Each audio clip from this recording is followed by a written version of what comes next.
Humph. Unlike you with just a high school diploma, the man I'm marrying has a college degree and is an elite. Back in high school, there was this beautiful classmate I had become distant from due to certain circumstances. Years later, I was invited to a wedding by a junior, only to bump into that same classmate. She probably thought I was just a high school graduate, working a regular job, as she immediately made that snide comment upon our reunion. He might become your boss very soon. She still had that condescending attitude toward me, just like before, so I decided to drop a truth bomb on her. Sorry to burst your bubble, but I just fired him. She stared at me, eyes wide open, and then something unbelievable happened. My name is Ray Johnson. I was raised in an extremely average household, neither rich nor poor. I grew up in a typical family with my parents and younger sister. Like many kids, I loved superhero shows and grew up aspiring to be like those heroes. I always thought they looked cool helping people in trouble, and that's why I was always there to lend a helping hand. I believe that made me someone my classmates could rely on. I had been close with a girl named Emily, who lived next door since we were kids. Because we were in the same grade, we played together a lot. Our families even got along well, and it wasn't unusual for our families to go on vacations together. Her family was way wealthier than mine, with her dad running a business and her mom being a stay-at-home mom. But they were both so down to earth, always telling me, "Ray, feel free to come over anytime," given that both my parents worked. There were times when I'd hang out at Emily's house until my parents got back, sometimes even having dinner there. I think her parents really loved having us around.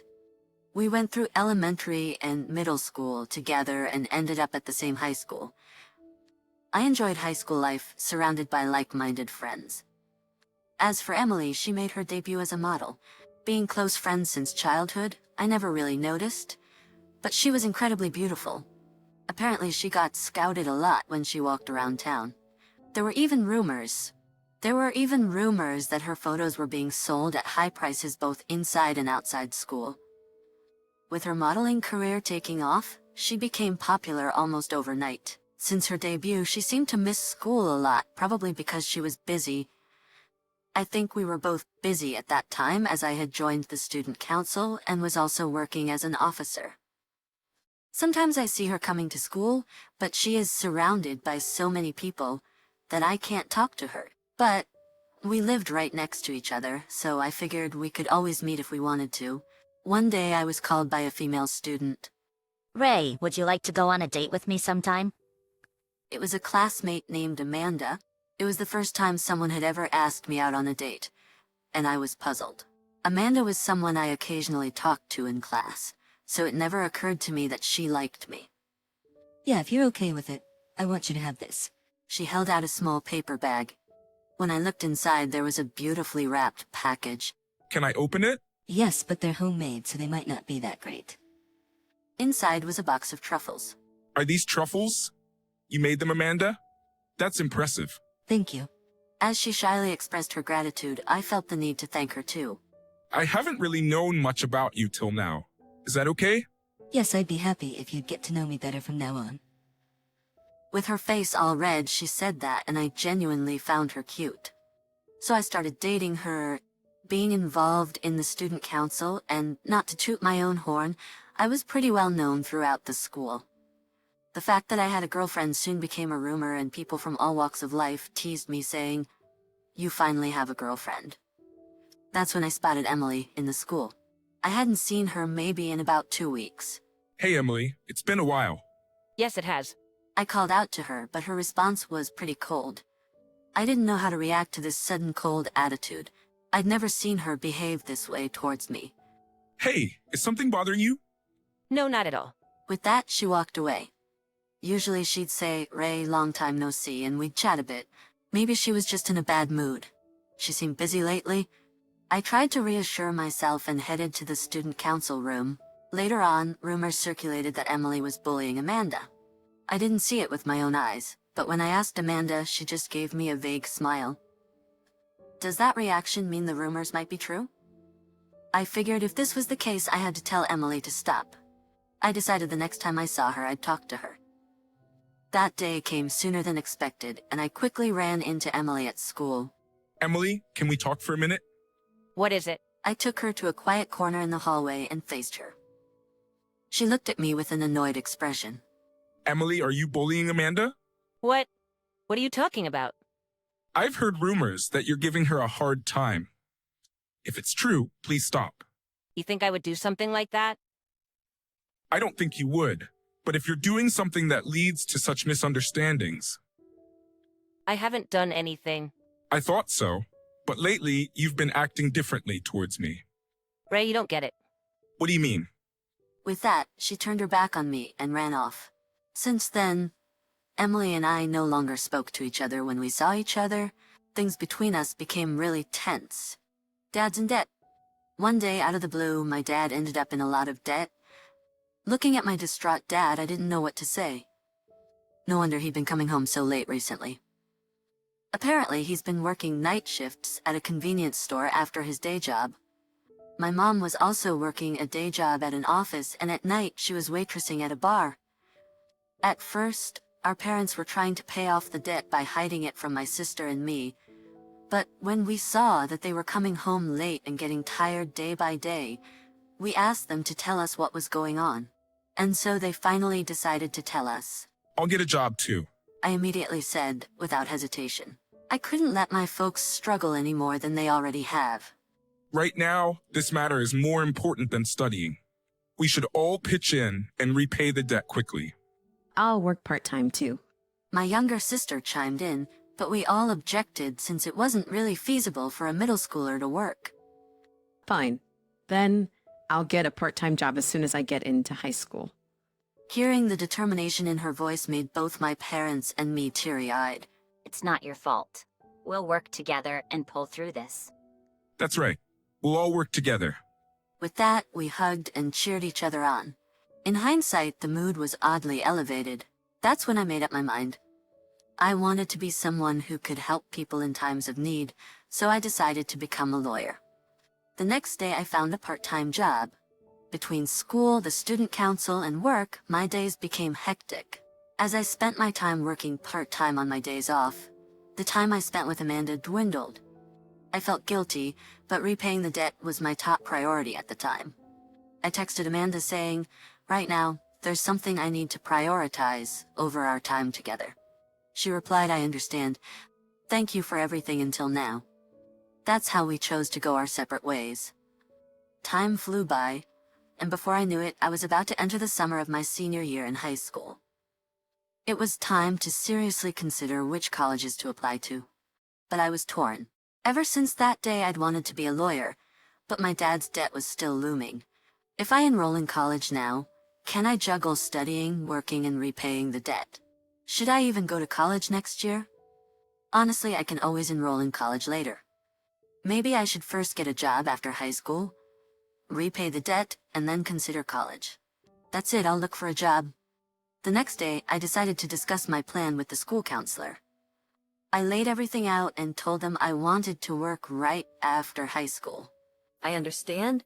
I'll help you find the best job opportunity. Let's do our best. That same day, I explained my decision to my parents, who supported my choice. My parents, especially my dad, said, "I'm so sorry, but this truly helps. Thank you."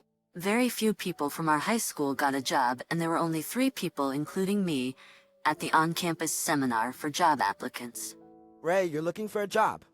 What's up with that? My classmate James asked me. He was also job hunting. I had my reasons, you know, I said vaguely. I had no intention of disclosing my family's financial troubles.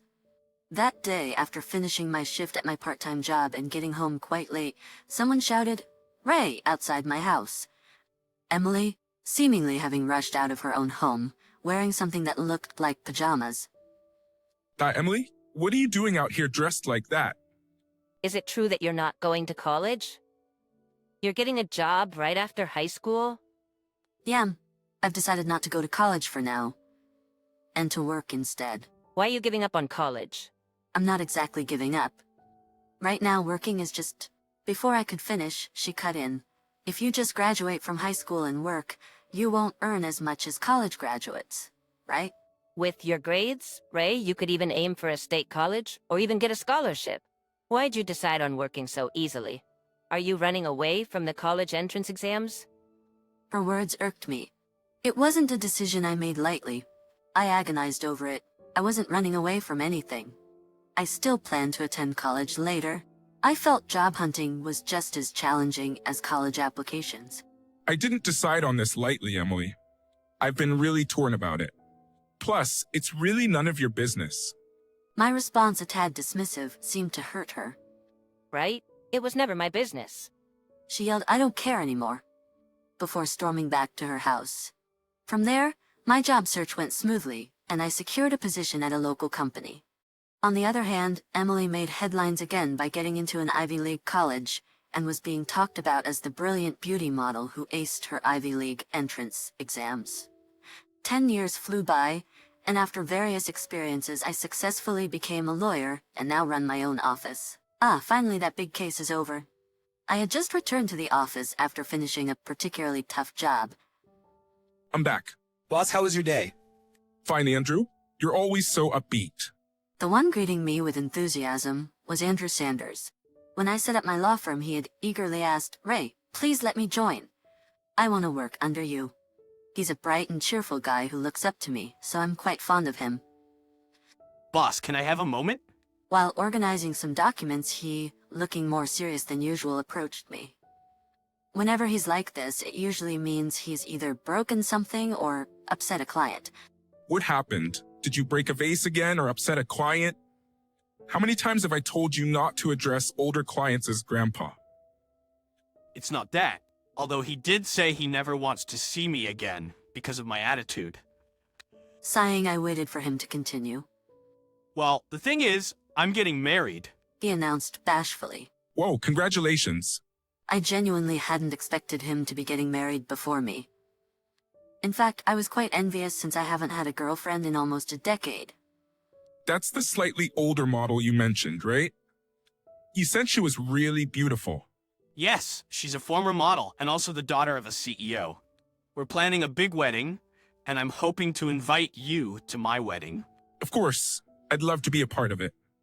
I patted his shoulder, feeling excited for him. I had known he was dating someone and he'd mentioned, "She's out of my league and I'm trying my best to hold on to her." I'm not one to pry into private matters, so I had just commented, "Well, sounds tough," and left it at that. That evening, I took him to a local bar as a treat to celebrate his upcoming wedding. About 6 months later, today is his wedding, and I have a surprise realization. That's what I learned when I received the invitation from him. That his marriage partner is an acquaintance of mine. As I was making my way through the wedding venue, I bumped into the bride. Ray, it was you. I knew it. Emily? His bride was none other than Emily, my childhood friend. When he handed me the wedding invitation and I saw the bride's name, I was taken aback. Come to think of it, he mentioned she is a former model and a CEO's daughter. When Andrew told me the name of his boss, I was really surprised to hear a familiar name. Same here. We haven't spoken or seen each other since that day 10 years ago, when she criticized me for deciding not to go to college. We had lost touch entirely. By the way, Ray, are you a lawyer now since you're his boss? Yeah, I am. How did a high school dropout like you become a lawyer? You aren't just bluffing, right? Did you pay your way to get your license or something? I passed the exam fair and square. I have my own law firm now, and Andrew works there. It'd be weird if I, being the boss, didn't have a law license, right? She seemed skeptical. Thinsed. Unlike you, who just graduated from high school, my soon-to-be husband Andrew is an Ivy League law school graduate and a real elite. I bet he'll be the head of your firm soon. She said, looking down on me. I decided to let her in on some information. Sorry to break it to you, but I just fired him from my firm. She was left speechless. What? And since you two haven't officially registered your marriage, maybe you should reconsider. I decided to leave her standing there in shock and return to the venue. I heard Emily, who retired from modeling, is now working as a secretary in her parents' company. But many of her acquaintances from her modeling days were present, making the wedding quite the event. The wedding ceremony went off without a hitch, and Emily and Andrew exchanged vows before God.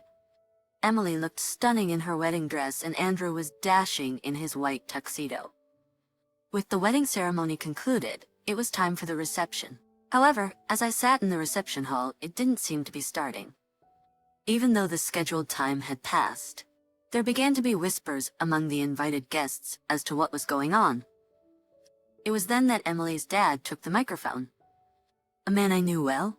Ladies and gentlemen, I apologize for the sudden news, but due to unforeseen circumstances, we have to cancel today's reception.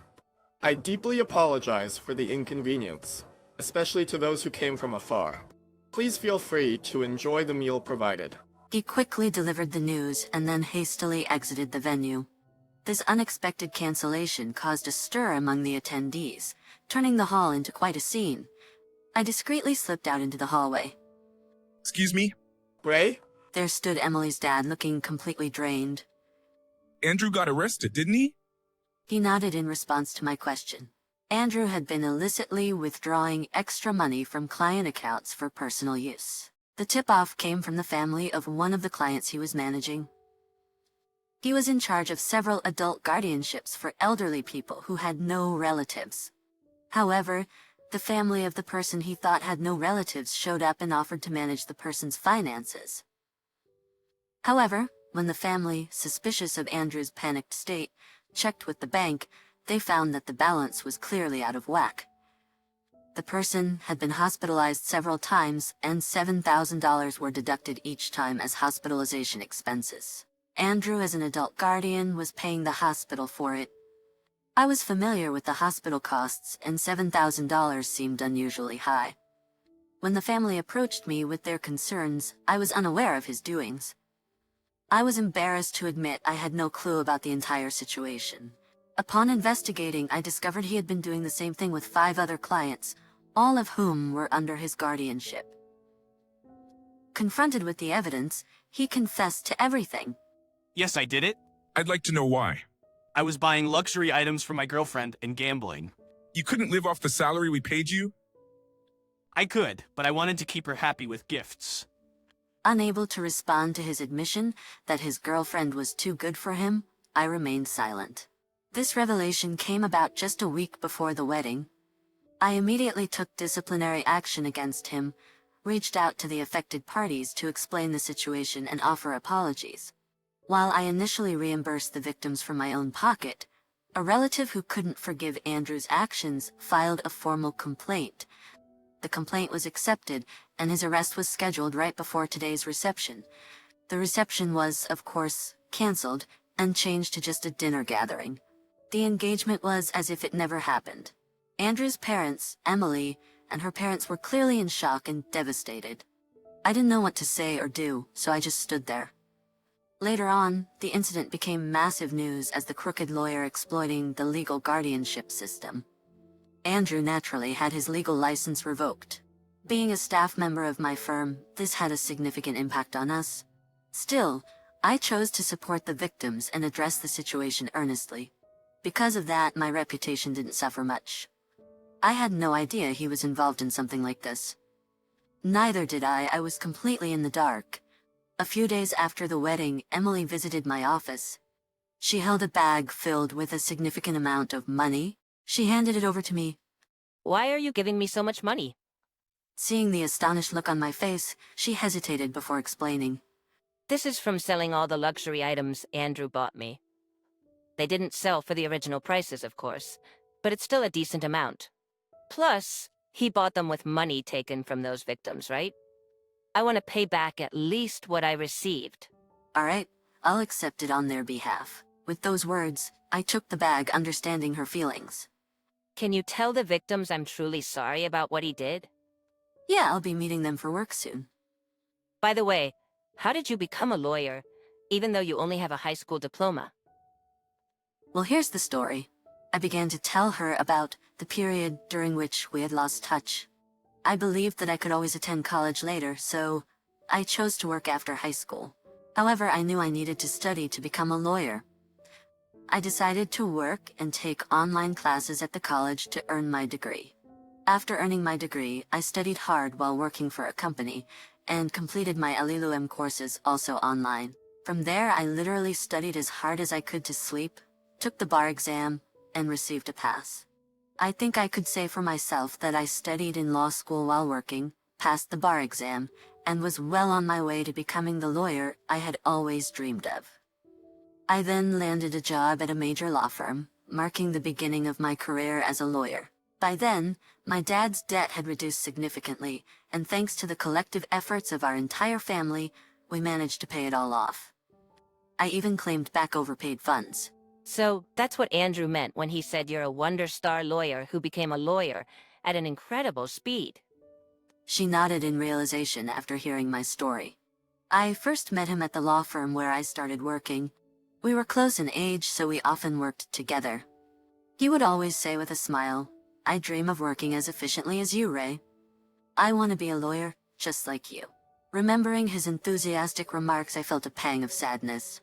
The reason he had such a problem this time was because he pushed himself so hard to be in balance with Emily that he couldn't turn his head. "It seems I really wasn't good enough for her," Andrew had remarked, a rueful smile touching his lips. The memory of that pained expression stayed with me. Since then, Emily and I began communicating more and occasionally went out for dinner. Mostly, we talked about our recent lives, or reminisced about our high school days. I had no idea your dad became a guarantor for a loan. If you'd told me, maybe my dad could have helped out. I couldn't possibly tell him about that. Even if they had lent the money, I'd have made sure to pay them back in full. Yeah, you're right. Your parents were really upright people, she said with a smile. You know, Ray, I became a model because of something you once told me. What? Do you remember the fashion show during our high school festival? The one where I wore an outfit created by the fashion department? Seeing me in that, you said to me, "Emily, you really look like a model. It suits you so well. I bet you'd fit right into that glitzy world." That's when I thought maybe I should try becoming a model. I don't remember saying that at all. I didn't mention this, but I suspect she might have realized it. By the way, the rumor in high school about me bullying your girlfriend was a lie. Oh yeah, I remember that. So it was false after all. In reality, that girlfriend of yours, Amanda, was it? She spread the lie that I was the one bullying her. What? Seriously? This revelation shocked me, because I'd never thought she would do such a thing. I heard later that she spread that rumor because she was worried I'd steal you away from her since I was your childhood friend. Besides, I was so busy with work back then and hardly at school. How could I have even had the time to bully her that much? Thinking about it, it made sense. Geez, women can be so scary. The hardest part was feeling you didn't trust me back then. I immediately apologized. "I'm sorry about that." And she reassured me, saying, "It's all in the past now." Our relationship grew stronger, and soon it felt like the old days. Eventually, our friendship naturally blossomed into a romantic relationship, and now we live together. Given our strong personalities, we argue quite often, but our relationship is better than ever. And today is Emily's birthday. I've planned a surprise proposal for her. After having dinner at a restaurant with a beautiful night view, we decided to stay at a hotel. I entered our room holding a bouquet of 12 roses while Emily waited outside. The 12 roses symbolize, "Will you marry me?" though I thought the gesture might be a bit too much.